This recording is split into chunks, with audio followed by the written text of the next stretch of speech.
Hello guys! Welcome to Line Table Screen Printing. This is Felix from Jury. Today tuturo ko sa inyo kung paano maghalo ng kulay in a systematic way. So instead na maghula-hula tayo kung gaano ba kadami yung red, gaano ba kadami yung yellow. So instead of that, we make it into a system type. Meron tayong guide na susundin para yung hinahalo nating kulay is eksakto sa gusto nating lalabas na kulay. So for that guys, gagamit tayo ng software called Matsoy Pantone Pattern Matching System. So to download this software guys, it's completely free. Punta lang kayo dito sa matsoy-color.com/cms. So piliin nyo lang kung anong gusto nyo for Windows. So una, for Mac naman, mobile user. So ito po yung download link sa baba. So kung meron na kayo niyan guys, so let's go back to our Illustrator. So kung na-download nyo na po yung Matsoy natin, kailangan din natin ng Illustrator kasi from the Matsoy system, we need the Pantone color code. So in the Illustrator guys, meron tayo dito swatch na Pantone color, so pwede tayong kumuha ng code doon. So para ma-enable natin yan, let's go to our swatch. Yan, swatches, tapos dito yan, tapos open swatch library. From that guys, punta tayo din sa color books, tapos piliin po natin yung Pantone solid coating. So, ito na po yung Pantone color natin, guys. So, ayan. So, mga Pantone color po ito. Ayan, so, ko lang. Ayan. Every color, Pantone color, guys, may code yan. So, ayan po yung code niya. Sample ito. 71C. So, ayan lang po yung ilalagay natin na Pantone color code. Ayan, from this description. Example guys, gusto kong haluin tong kulay light brown na to. So for that, ima-match muna natin yung color. So punta tayo sa shade. Gawa lang tayo ng kahit medyo malaki lang. Ayan, para ma-compare lang natin guys. Ayan, example, ayan, yellow. So, hindi siya match. Hanapin lang natin guys yung pinakamalapit na kulay dito. So, for that, select lang natin yung kung alin yung mas malapit na kulay dito. So para pag naghalo tayo, hindi po malayo yung kulay natin. So hindi naman kailangan na saktong-sakto talaga yung kulay guys. Basta magkamukha lang sila, pwede na po yun. Importante lang, magkamukha po. So, kasi parang guide lang po natin ito, hindi po exact color talaga. Pero at least may guide tayo para hindi tayo magkamali, hindi tayo makagawa ng mga mystery color.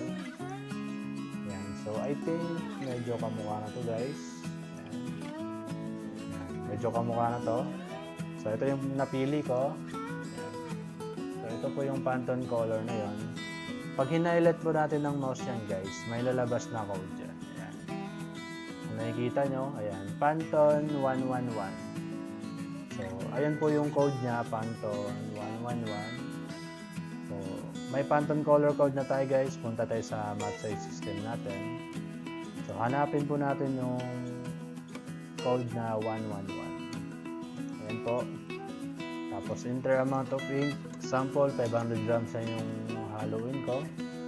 So, enter po yung 500 dito. Tapos, yung unit is gram. Tapos, yung type guys, since solid color naman yung halo ko, RC color lang po tayo. So, meron na yung neo color dito. Pero, I think ito yung RC color yung gagamitin natin. So, naset na natin 111.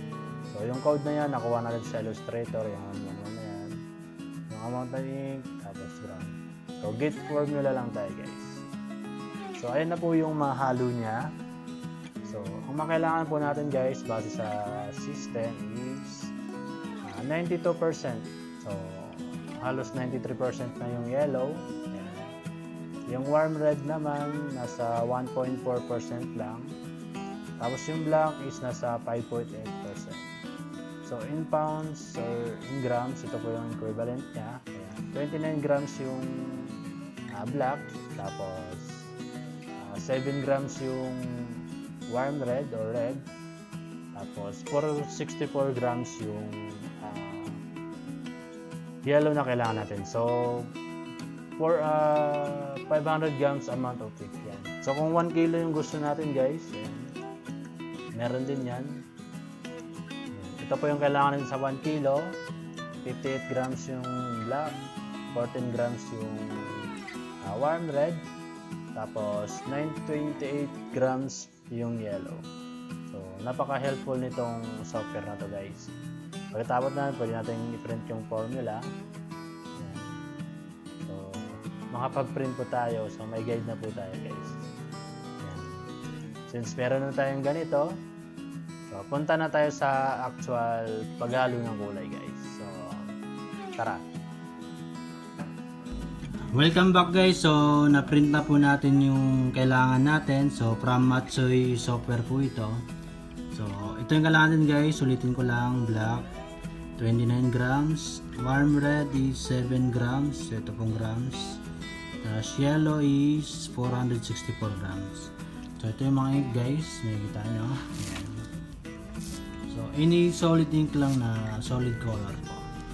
So, for that, kailangan din natin ng empty container. So, since ganyan na kulay yung haluin natin guys, dyan po natin ihalo, pwede na. So, from that, ang unang ilalagay natin is yung black. Ayan. So, 29 grams po yung black guys. So, nakikita nyo sa timbangan ito po. So, per grams po yung timbangan natin. So, kung gusto nyo maghalo, kailangan po natin yan para exact po yung may ilagay po natin, mahalo po natin kulay. So, sobra siya guys.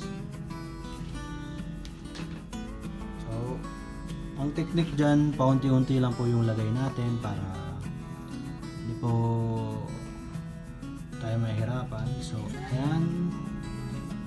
Doesn't need to be accurate guys. Kung mga ganyan 28.7 pwede na po yan kung i-round up natin. So next ilalagay po natin is yung kulay red natin guys is 7 grams. So konting-konti lang po yan. So light gray po yung gagawin natin dito guys. Ito yung Pantone code 111 kanina sa Illustrator, nakita niyo naman. Yung mga components niya. Ayan. So, ayun lang po yung susundin natin. And guys, so yung kanina is 28 plus 7, so need natin maging 36 point timbangan. So, I think pwede na yan, 35.4. So, yung next natin is yung yellow. Ayan. Next natin yellow is 464. So, all we need to do guys is gawin natin 500 ito kasi 500 grams lang po yung nasa formula natin. Yan, for 500 grams po ito.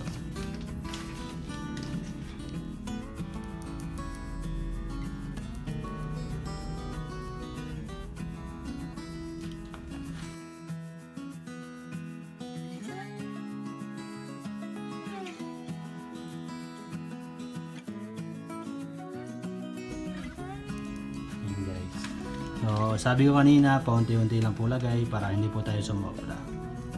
So, ang gagawin lang natin ngayon is maging 500 po sa timbangan natin.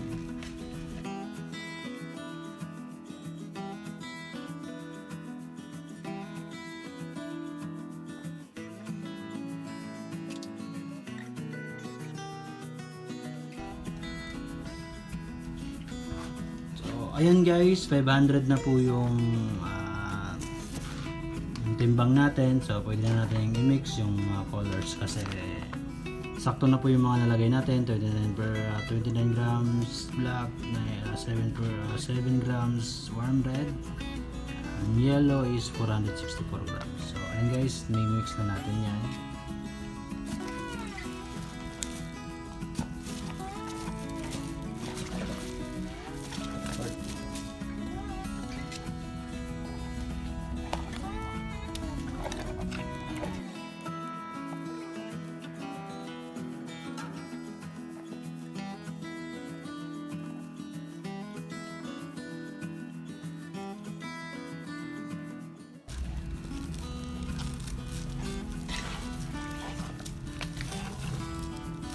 I-mix lang natin ng maayos guys para lumabas yung totoong kulay niya.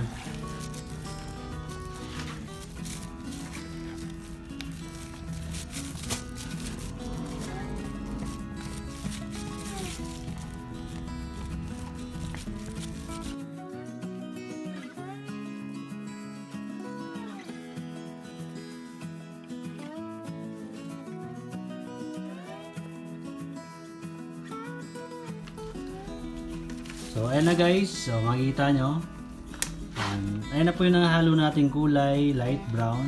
So makikita nyo medyo dark siya, pero sa actual po sakto lang po siya sa pinili nating kulay na Pantone color. So napaka-accurate niya guys pag sinunod nyo lang yung percent kung ilan yung kulay na ihalo natin.